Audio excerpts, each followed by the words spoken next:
Selamat pagi Bapak Ibu yang dikasihi Tuhan. Bagaimana kabarnya? Saya berharap kita semuanya dalam keadaan sehat, dalam keadaan baik. Mari kita bersama-sama akan mendengarkan kebenaran firman Tuhan, belajar kebenaran firman-Nya, dan kita akan berdoa terlebih dahulu. Dan firman Tuhan pada pagi hari ini diambil dari Yohanes pasal yang keempat ayat 20 sampai dengan 24. Silahkan Bapak Ibu Saudara mempersiapkan diri dan kita akan berdoa terlebih dahulu. Terima kasih Tuhan, mengucap syukur atas kemurahan-Mu, kasih karunia-Mu dan berkat-Mu. Kiranya pagi ini boleh kami dengarkan. Kuasa Roh Kudus-Mu akan menyertai kami dan menuntun kami dan menjadikan kami mengerti akan rencana-Mu di dalam kehidupan kami melalui kebenaran firman-Mu. Rapi hamba-Mu yang jauh dari sempurna, kiranya dalam segala keterbatasan hamba-Mu, kuasa Roh Kudus memakai dan bekerja, dan kami boleh mengerti dan memahami kehendak-Mu, dan kami boleh melakukannya di dalam kehidupan kami. Di dalam nama Tuhan Yesus kami berdoa. Amin. Bapak Ibu yang saya kasihi, minggu-minggu yang lalu kita belajar tentang penyembahan secara pribadi, dan kemudian dilanjutkan penyembahan di dalam gereja. Dan pada minggu yang ketiga ini, Bapak Ibu yang dikasihi Tuhan, kita akan belajar bersama tentang penyembahan sehari-hari. Penyembahan sehari-hari. Nah, saya akan membacakan ayat firman Tuhan yang diambil dari Yohanes 4 ayat 20 sampai dengan 24. Yohanes 4 ayat 20 sampai 24. Nenek moyang kami menyembah di atas gunung ini, tetapi kamu katakan bahwa Yerusalemlah tempat orang menyembah. Kata Yesus kepadanya, percayalah kepadaku, hai perempuan, saatnya akan tiba bahwa kamu akan menyembah Bapa bukan di gunung ini dan bukan juga di Yerusalem. Kamu menyembah apa yang tidak kamu kenal, kami menyembah apa yang kami kenal. Sebab keselamatan datang dari bangsa Yahudi, tetapi saatnya akan datang dan sudah tiba sekarang bahwa penyembah-penyembah benar akan menyembah Bapa di dalam roh dan kebenaran. Sebab Bapa menghendaki penyembah-penyembah demikian. Allah itu roh, dan barang siapa menyembah Dia harus menyembahnya dalam roh dan kebenaran. Ya, puji nama Tuhan, Bapak Ibu yang saya kasihi. Nah, perjumpaan Tuhan Yesus dengan seorang perempuan Samaria ini merupakan perjumpaan yang tidak lazim terjadi. Kenapa dikatakan perjumpaan ini adalah perjumpaan yang tidak lazim? Karena seorang Yahudi tidak bergaul dengan orang Samaria dengan berbagai macam alasan, dengan berbagai macam keadaan yang terjadi.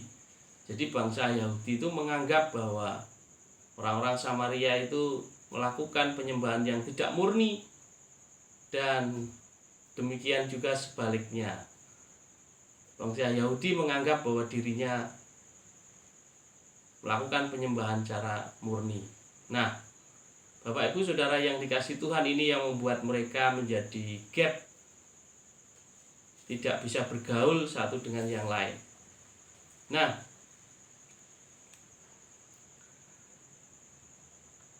perjumpaan Tuhan Yesus dengan perempuan Samaria ini juga banyak membahas tentang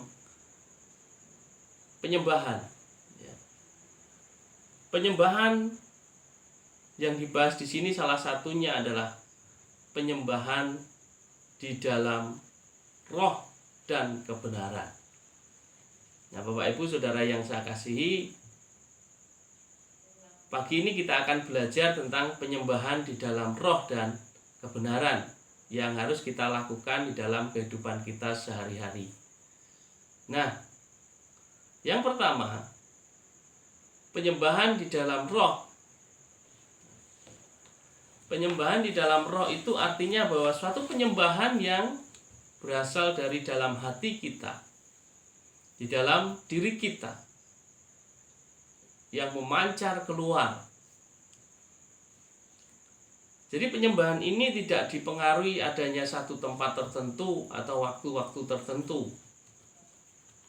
seperti yang dilakukan oleh orang-orang Samaria, yang dikatakan di dalam ayat yang ke-20, nenek moyang kami menyembah di atas gunung ini. Jadi orang-orang Samaria seperti biasa mereka melakukan penyembahan di atas gunung.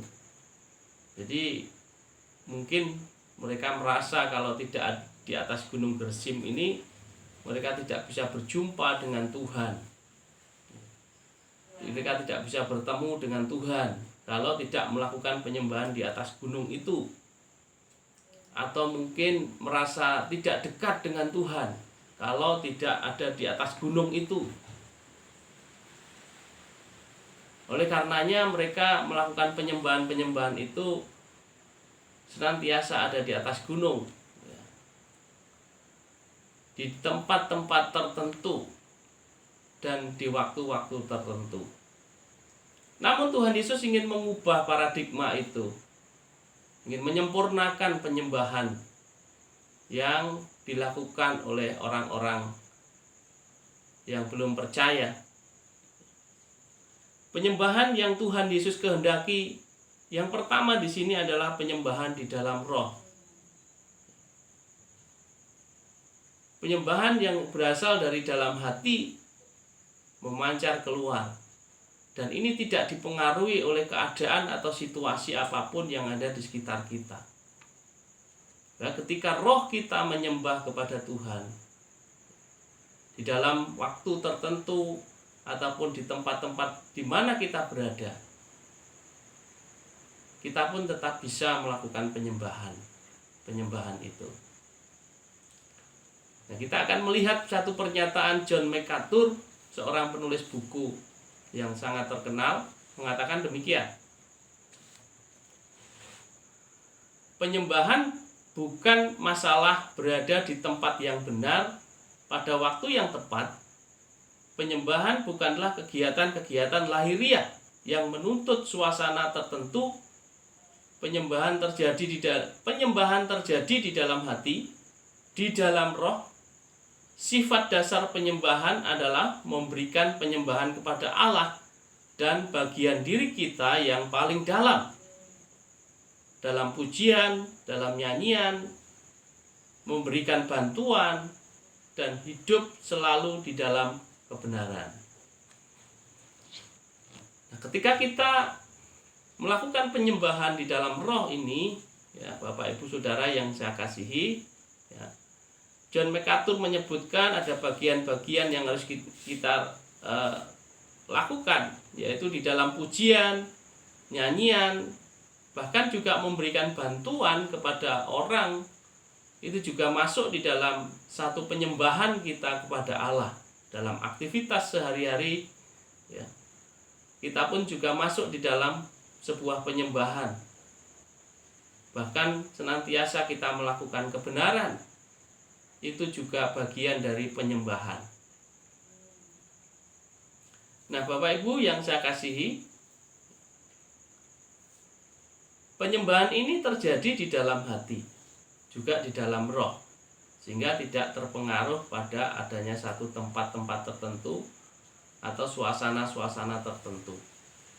Oleh karenanya Bapak Ibu Saudara yang dikasihi Tuhan, kita sebagai orang-orang percaya, penyembahan kita tidak lagi ditentukan adanya satu tempat tertentu. Kapanpun, dimanapun, kita bisa melakukan penyembahan pada Tuhan. Apalagi di masa-masa pandemi sekarang ini, ya, beberapa hari yang lalu gereja harus tutup karena untuk memutus mata rantai COVID-19.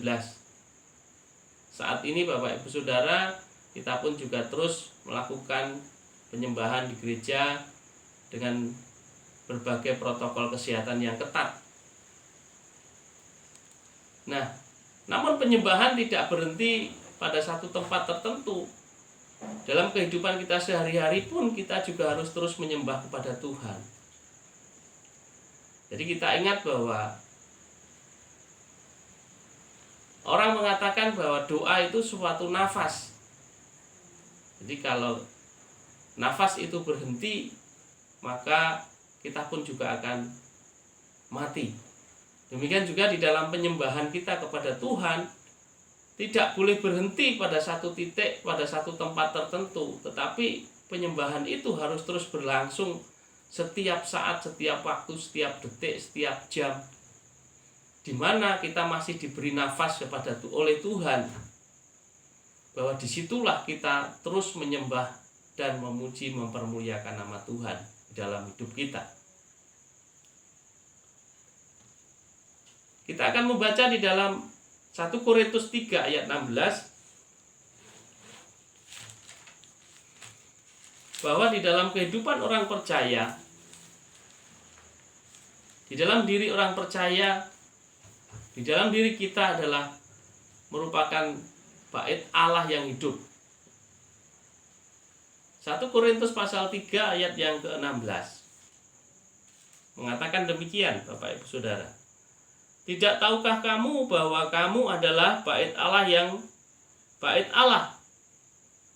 Tidak tahukah kamu bahwa kamu adalah bait Allah dan bahwa Roh Allah diam di dalam kamu? Jadi bait Allah yang dahulu sebagai tempat penyembahan yang ada di Yerusalem, dengan disempurnakan oleh Tuhan Yesus, maka bait Allah itu sudah ada di dalam diri kita masing-masing. Dan Allah berdiam di dalam diri kita, di dalam diri orang yang percaya. Oleh karenanya, di dalam diri orang percaya, setiap nafas kehidupannya itu merupakan satu penyembahan. Oleh karena itu, mari kita bersama-sama Bapak Ibu Saudara, kita melangkah di dalam kehidupan ini untuk terus menjadi berkat, karena hidup kita ini merupakan sebuah penyembahan yang hidup, yang kudus dan berkenan kepada Tuhan.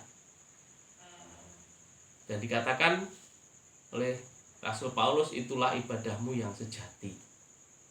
Nah, oleh karena itu penyembahan di dalam kehidupan sehari-hari ini tidak boleh berhenti. Kalau kita beribadah di gereja, kita beribadah di tempat-tempat tertentu, itu hanya beberapa waktu saja. Mungkin di gereja kita hanya 1 jam. Apakah kita hanya menyembah Tuhan di dalam 1 jam itu saja? Tentu tidak. Di dalam kehidupan kita harus terus menyembah, baik itu kita di rumah, di kantor, di tempat pekerjaan kita. Itu merupakan sebuah penyembahan yang untuk kita persembahkan kepada Tuhan. Karena apa? Karena bait Allah itu sudah pindah di dalam diri kita, dan Tuhan berdiam diri di dalam kehidupan orang percaya. Di dalam diri kita ini ada Tuhan yang senantiasa terus kita sembah setiap saat, setiap waktu, dan setiap detik. Bapak Ibu, terus semangat untuk menyembah kepada Tuhan. Yang kedua, selain penyembahan di dalam roh, Tuhan Yesus menegaskan dengan jelas bahwa penyembah-penyembah benar harus menyembah Bapa di dalam roh dan kebenaran. Menyembah Tuhan di dalam kebenaran. Nah, bila kita hanya menyembah Tuhan itu di dalam roh, rasanya tidak lengkap. Tuhan sendiri mengajarkan selain di dalam roh, kita juga harus menyembahnya di dalam kebenaran. Sebagai orang-orang yang menyembah Tuhan. Penyembahan di dalam kebenaran ini adalah penyembahan secara terbuka. Penyembahan secara terbuka. Apa maksudnya menyembah secara terbuka? Bapak Ibu yang dikasihi Tuhan, kalau kita ada di hadapan Tuhan, tidak ada sesuatu yang bisa kita tutupi. Dosa sekecil apapun ya, yang kita miliki ini terlihat di hadapan Tuhan. Oleh karenanya, hidup kita di hadapan Tuhan tidak bisa kita sembunyikan setiap kesalahan-kesalahan yang kita lakukan. Karena kehidupan kita tidak bisa menyembunyikan sesuatu di hadapan Tuhan, maka kita harus datang menyembah dengan mengakui setiap pelanggaran-pelanggaran yang sudah kita lakukan di hadapan Tuhan. Sehingga kehidupan kita akan dibenarkan oleh Tuhan, dikuduskan oleh Tuhan, dan penyembahan kita boleh berkenan di hadapan Tuhan. Di dalam 1 Yohanes 1 ayat yang ke-9 mengatakan, Bapak Ibu Saudara yang dikasihi Tuhan, 1 Yohanes 1 ayat 9, jika kita mengaku dosa kita, maka Ia adalah setia dan adil, sehingga Ia akan mengampuni segala dosa kita dan menyucikan kita dari segala kejahatan. Nah, jika kita mengaku dosa, nah ini pentingnya ketika kita berada di hadapan Tuhan, agar penyembahan kita berkenan di hadapannya, kita harus datang untuk mengaku dosa-dosa kita.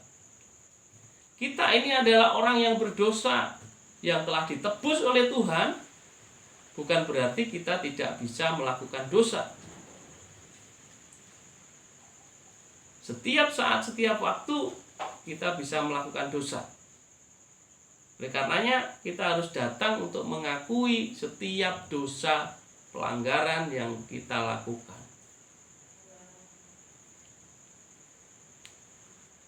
Dengan kita mengakui, maka dia katakan bahwa Tuhan akan mengampuni segala dosa.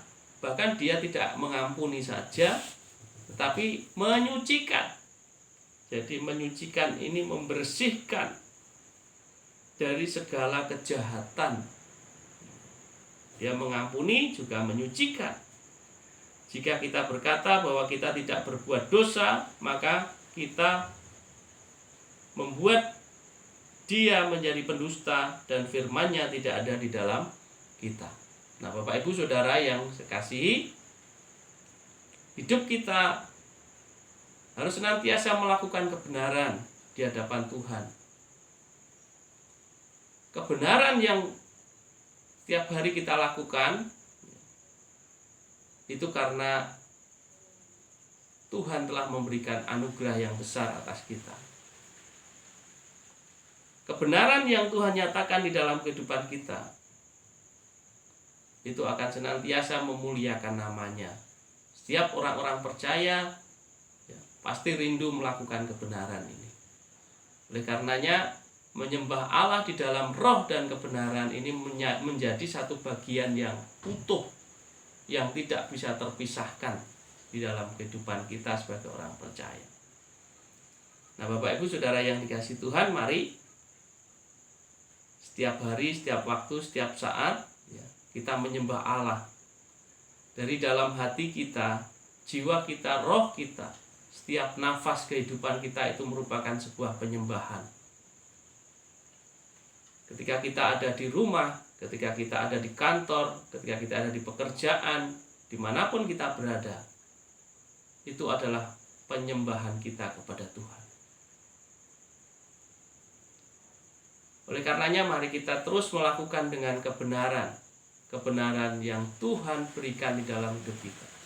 Ketika kita menyembah Allah di dalam roh dan kebenaran, yang tidak dipengaruhi dengan adanya situasi kondisi, dan tidak dipengaruhi dengan adanya tempat apapun juga. Tetapi penyembahan kita tetap berfokus kepada Tuhan. Saya yakin dan percaya bahwa penyembahan kita senantiasa mempermuliakan nama Tuhan. Dan setiap hari nafas roh kita akan terus dikuatkan ketika kita terus menyembah kepada Tuhan. dan kita bisa menjalani kehidupan ini, melewati setiap tantangan kehidupan ini bersama dengan Tuhan.